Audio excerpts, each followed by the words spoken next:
안녕하세요. 오늘 당신이 보내주신 설교가 하나 있죠? 네, 맞습니다. 하나님께로 돌아오는 진정한 귀한. 이걸 좀 깊이 보려고 하는데요. 네, 흥미로운 주제입니다. 스가랴서 1장 앞부분이죠. 네, 1절에서 6절 말씀 맞아요. 시대적 배경이 바벨론 포로 생활에서 막 돌아온 예루살렘. 그렇죠. 희망도 있었겠지만 동시에 엄청난 혼란이 있었을 거예요. 네, 성전 재건을 시작했는데 멈춰섰고 아마 사람들 마음속에는 돌아오긴 했는데 이게 단가? 뭐 이런 생각도 있었을 법하고요. 맞아요. 바로 그런 시점에서 이 설교는 진짜 돌아온다는 게 뭘까? 이 질문을 던지는 거죠. 근본적인 질문이에요. 네, 그래서 이 설교가 그냥 옛날 이야기가 아니라 네, 그렇죠. 성경 전체를 관통하는 큰 패턴, 추방과 귀환. 이걸 가지고 이야기하잖아요. 추방과 귀환. 네. 이게 단순히 이스라엘 역사만이 아니라 오늘 당심의 영적인 여정을 이해하는 틀이 될 수 있다는 거예요. 그냥 장소를 옮기는 것, 그 이상이라는 거죠. 맞아요. 그래서 오늘 이 설교를 좀 깊이 들여다보면서 이 진정한 귀환, 이게 도대체 무슨 의미인지, 또 지금 뭐랄까 영적인 바벨론 같은 이 시대를 살아가는 당신에게는 어떤 의미가 있을지 같이 좀 파헤쳐보죠. 네, 좋습니다. 아주 흥미로운 탐구가 될 것 같습니다. 자, 그럼 설교의 핵심 골격이라는 그 추방과 귀환 패턴부터 시작해 볼까요? 이게 성경 전체를 보는 어떤 틀 같다고 하셨는데, 네, 맞아요. 설교는 이 패턴의 시작을 저 멀리 에덴 동산까지 거슬러 올라가서 찾더라고요. 에덴 동산이요? 아담과 하와 이야기인가요? 네, 첫사람 아담과 하와가 하나님의 말씀을 어기고 에덴에서 쫓겨나잖아요. 그렇죠. 네, 그들이 정착한 곳이 시날 평지인데 설교에서는 거기가 바로 바벨 지역이라고 해요. 나중에 바벨론이 되는 거죠. 그 에덴에서의 추방이 상징적으로 바벨론과 연결된다. 이런 거군요. 네, 인류의 첫 추방지가 바벨론과 연결된다는 지점, 여기서부터 이야기가 시작되는 거죠. 흥미로운데요? 네, 그리고 이 패턴이 정말 놀랍게도 계속 반복된다는 거예요. 반복된다고요? 네, 북이스라엘은 아수르로, 남유다는 바벨론으로. 설교에서도 강조하듯이 그 원인은 같아요. 하나님의 말씀을 듣지 않고 불순종했기 때문이죠.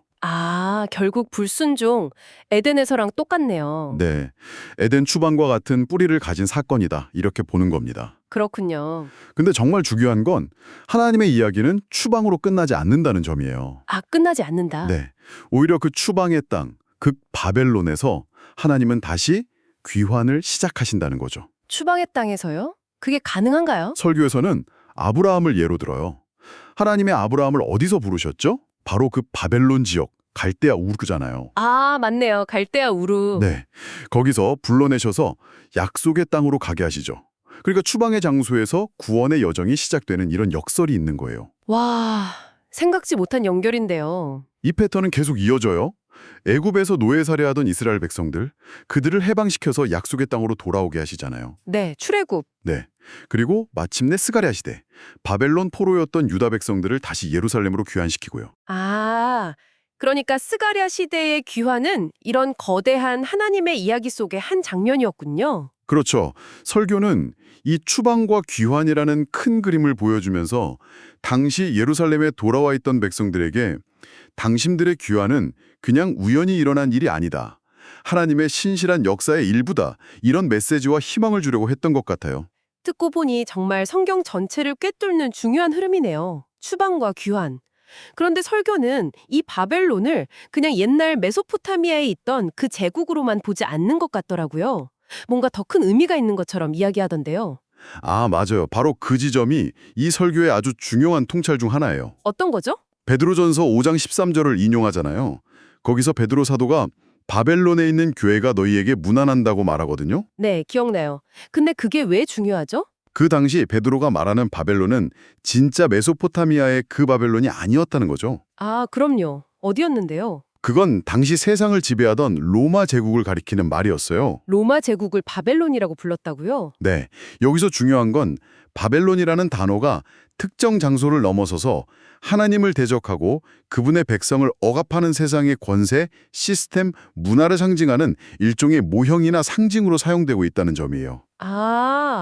그러니까 로마 제국 치하에 있던 교회를 향해서 바벨론에 있는 교회라고 말했다는 건 그 로마 제국을 새로운 형태의 바벨론으로 보고 있었다는 거군요. 그렇죠.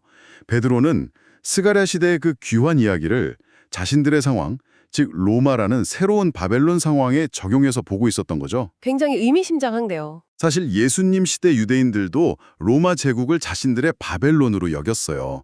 그래서 그들은 로마로부터의 정치적 해방, 그러니까 물리적인 귀환을 간절히 원했죠. 네, 메시아를 기다렸잖아요. 맞아요. 그런데 예수님은 좀 다르게 보셨어요. 로마 제국조차도 궁극적인 문제는 아니라고 보신 것 같아요. 더 근본적인 바벨론이 있다는 걸 암시하셨죠. 더 근본적인 바벨론이요? 그게 뭘까요? 설교는 여기서 한 걸음 더 나아가서 요한계시록을 통해서 그 궁극적인 바벨론의 정체를 보여줍니다. 아, 요한계시록의 바벨론. 네, 계시록에 나오는 바벨론은 특정 국가나 세국을 넘어서요. 성경에서 옛 뱀, 마귀, 사탄이라고도 불리는 존재가 다스리는 하나님을 대적하는 이 세상의 악한 시스템과 영향력 전체를 상징하는 것으로 봐요. 와, 그러니까 이 땅의 공중 권세 잡은 자의 지배 아래에 있는 이 세상 그 자체를 바벨론으로 본다는 거네요. 네, 정확합니다. 와, 그렇군요. 갑자기 스가랴 시대 이야기가 확 현재적으로 다가오는데요. 이게 그냥 2500년 전 과거 역사가 아니라 어쩌면 지금 이 시대를 살아가는 당신의 이야기일 수도 있겠다, 이런 생각이 드네요. 그렇죠. 설교의 표현처럼 우리 모두가 어떤 의미에서는 여전히 바벨론 속에 있는 교회이고 진정한 귀환이 필요한 존재들이라는 말이죠. 아, 정말 중요한 관점 전환인데요. 우리가 사는 이 세상이 영적인 바벨론일 수 있다니. 그럼 이 귀환은 어떻게 시작되는 걸까요? 설교는 스가랴 선지자 이름 뜻에 주목하잖아요. 여호와께서 기억하신다. 네, 맞습니다. 이 기억이라는 단어가 우리가 보통 쓰는 의미랑은 좀 다르다고 하던데요. 네, 아주 중요해요. 우리가 보통 기억한다 그러면 잊었던 걸 떠올리는 거, 인지적인 활동을 생각하잖아요. 그렇죠. 근데 성경에서 특히 하나님께서 기억하신다고 할 때는 훨씬 더 깊고 능동적인 의미를 가져요. 하나님은 모든 걸 아시는 분이니까 뭘 잊으셨다가 다시 기억해내시는 그런 개념이 아니거든요. 아, 그럼 어떤 의미죠? 설교에서도 예를 들었듯이 창세기에 보면 하나님께서 노아를 기억하시자 홍수가 그치고 구원의 길이 열려요. 네, 그렇죠. 또 아브라함을 기억하사 롯을 소돔 멸망에서 건져내시죠. 아, 출애굽 때도 마찬가지예요. 하나님께서 조상들과 맺은 언약을 기억하시고 나서야 비로소 이스라엘 구출 작전을 시작하시거든요. 와, 듣고 보니 정말 그렇네요. 하나님의 기억하심이 어떤 행동의 시작점이 되는군요. 맞아요. 하나님의 기억하심은 그냥 생각해내는 게 아니라 그분의 구원 행동을 촉발하는 시작점인 거예요. 그리고 그분의 신실하심, 또 은혜의 표현이고요. 은혜의 표현. 네, 설교는 바로 이 점을 분명히 해요. 아브라함이 부름받은 것, 이스라엘이 애굽에서 나온 것, 또 스가랴 시대 백성들이 바벨론에서 돌아온 것, 이 모든 게 인간의 어떤 자격이나 노력 때문이 아니라 전적으로 하나님께서 그들을 기억하셨기 때문에 가능했다는 거죠. 즉, 하나님의 일방적인 은혜로 시작되었다는 겁니다. 와, 이건 정말 놀라운 통찰이네요. 하나님의 기억하심이 곧 구원 행동의 시작이고 또 그게 전적인 은혜의 발현이라는 것. 설교에서 우리를 긍휼히 여기셔서 우리 이름을 손바닥에 새기시고 기억하신다. 이런 표현도 나왔었는데 이게 그런 의미였군요. 네, 그러니까 당신이 지금 하나님과의 관계 안에 있다면 그 시작엔 당신의 어떤 자격 때문이 아니라 오직 당신을 먼저 기억하신 하나님의 은혜 덕분이라는 거네요. 뭔가 마음이 좀 뭉클해지는데요. 그렇죠. 그게 은혜죠. 자, 그렇다면 이 놀라운 하나님의 기억하심과 은혜, 여기에 대해서 우리는 어떻게 반응해야 할까요? 귀환이 하나님의 은혜로 시작되었다면 우리 쪽에서는 뭐가 필요할까요? 설교는 스가랴서 1장 3절에서 답을 찾죠. 네, 핵심 구절입니다. 너희는 내게로 돌아오라. 그리하면 내가 너희에게로 돌아가리라. 너희는 내게로 돌아오라. 이 말씀, 여기서 돌아오라는 게 무슨 뜻일까요? 여기서 돌아오라로 번역된 히브리어가 슈브라는 단어인데요. 이게 그냥 길 가다가 유턴하는 그런 의미 이상이에요.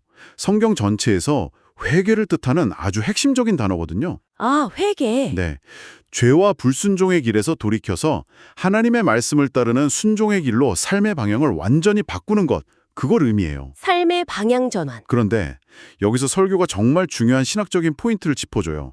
이 돌아오라 슈브는 명령이 우리가 먼저 돌아가야 하나님께서 우리를 구원해 주시겠다는 일종의 구원의 조건이 아니라는 거예요. 조건이 아니라고요? 그럼 뭐죠? 순서가 그 반대라는 거죠. 이미 하나님의 기억하심, 즉 그분의 은혜로 영적인 바벨론에서 건진받아서 돌아온 사람들, 다시 말해 구원받은 백성들에게 요구되는 마땅한 반응이 바로 돌아오는 것, 즉 회개와 순종이라는 해석이에요. 아, 순서가 다르군요. 그러니까 돌아와야 구원해 주시는 게 아니라 이미 은혜로 구원받았으니 돌아오라는 말씀이라는 거죠. 그렇죠. 스가랴 시대 백성들은 이미 물리적으로는 예루살렘에 돌아와 있었잖아요. 네, 그랬죠. 네. 하지만 하나님은 그걸로 충분하다고 보지 않으셨던 거예요. 진정한 귀환은 거기서 끝나는 게 아니었던 거죠. 마음의 귀환, 그리고 삶의 방향 전환이 따라와야 한다는 겁니다. 아, 몸만 돌아온 게 다가 아니다. 네. 설교는 이걸 분명히 해요. 사탄의 영향력 아래 있던 그 옛날의 바벨론적인 삶의 방식에서 떠나서 예수 그리스도께로 삶의 주권을 옮기고 그분의 말씀에 순종하며 살아가는 것. 이것이야말로 설교가 말하는 하나님께로 돌아오는 진정한 귀향의 핵심 내용이라는 거죠. 아, 그렇군요. 그러니까 돌아오라는 명령은 구원받고 싶으면 돌아와. 이게 아니라 내가 너를 이미 은혜로 불렀으니 이제 그 부름에 합당하게 살아라. 이런 말씀으로 이해해야겠네요. 맞습니다.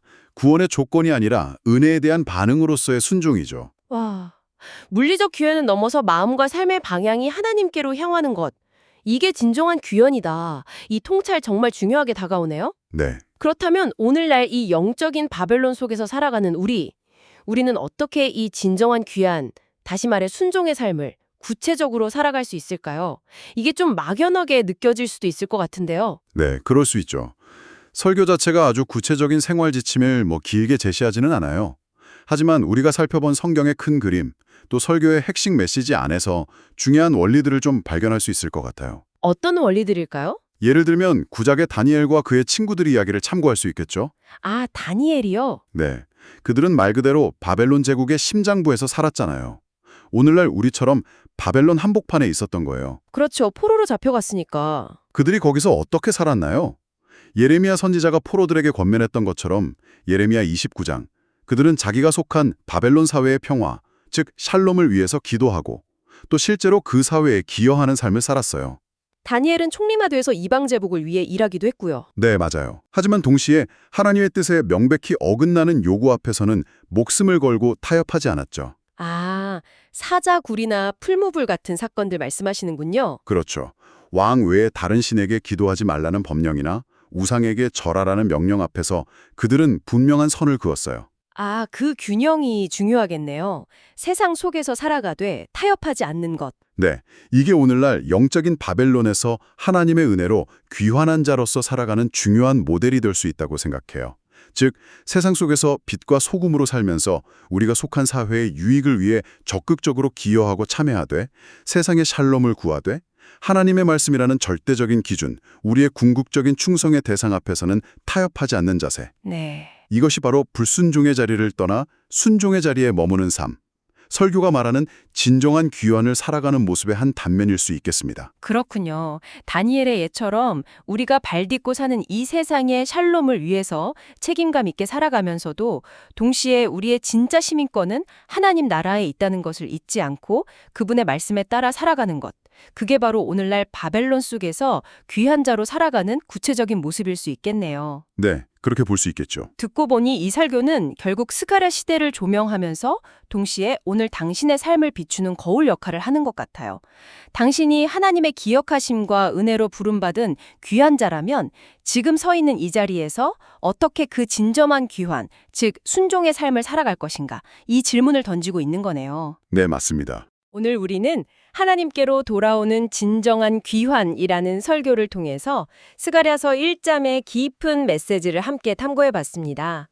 성경 전체를 흐르는 추방과 귀환이라는 거대한 패턴, 또 바벨론의 상징적인 의미, 그리고 귀환의 시작인 하나님의 기억하심과 또 우리의 응답인 돌아옴, 슈브, 즉 순종에 대해서 살펴보았죠. 네, 정말 많은 생각을 하게 하는 시간이었습니다. 네, 그리고 이 모든 이야기는 결국 오늘 이 시대를 살아가는 당신에게로 돌아옵니다.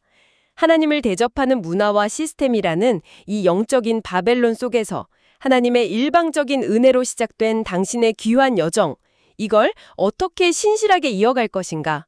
그게 핵심 질문이네요. 네, 이게 설교가 우리에게 남기는 가장 중요한 질문이죠. 매일의 삶에서 순종으로 어떻게 응답하며 살아갈 수 있을까요? 오늘 나눈 이야기들이 당신의 삶 속에서 진정한 귀환의 의미를 더욱 깊이 성찰하고 또 매일의 작은 선택들 속에서 하나님께로 돌아가는 그 여정을 힘있게 걸어가는데 조금이나마 도움이 되었기를 바랍니다. 마지막으로 당신에게 이 질문을 한번 남겨드리고 싶습니다. 당신이 지금 발 딛고 서 있는 구체적인 삶의 자리, 당신만의 바벨론은 어떤 모습인가요? 나만의 바벨론? 네, 그 속에서 하나님의 자녀로서 이미 은혜로 부름받은 귀한 자로서 순종하며 살아간다는 것은 당신에게 어떤 의미이며 또 어떤 모습으로 나타날 수 있을까요? 당신의 아주 평범해 보이는 일상 속 선택들이 어떻게 진정한 귀환을 이루어가는 거룩한 순례길이 될 수 있을지 한번 깊이 생각해 보시면 좋겠습니다. 네, 정말 중요한 질문입니다. 오늘 이 깊은 탐구에 함께해 주셔서 진심으로 감사합니다. 감사합니다. 다음 시간에 또 다른 흥미로운 주제로 당신을 찾아뵙겠습니다.